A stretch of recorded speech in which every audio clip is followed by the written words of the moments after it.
Hello, my name is Miles Cunningham. Together with Ryan O'Connor and Sydney Wong, we will demonstrate the construction of a microinfusion system for continuous delivery of neuroactive agents. This work was done in the Laboratory for Neural Reconstruction at McLean Hospital, Harvard Medical School.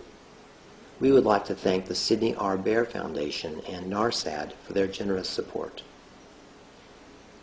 We have found that neuroactive agents can be reliably delivered to discrete brain sites through a pulled borosilicate glass microcannula with a tip diameter 5 to 10-fold smaller than that of conventional delivery cannulas.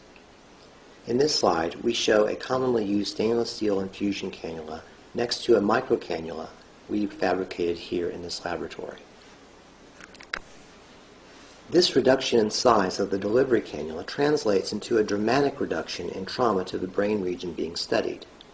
Many conventional methods, in effect, produce a lesion of or within the area of interest, rendering the validity of any result questionable.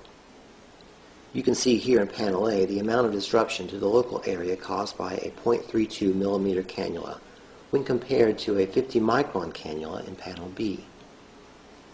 These low-power photos are of wet mounts of unstained vibratome sections. These same sections were then stained with H&E and imaged at higher power to further illustrate the reduction in tissue damage with the microcannula.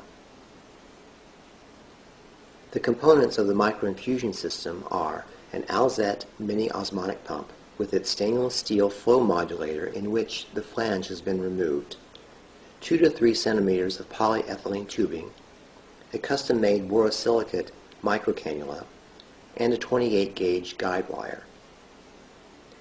And this is the assembled microinfusion system ready for implantation.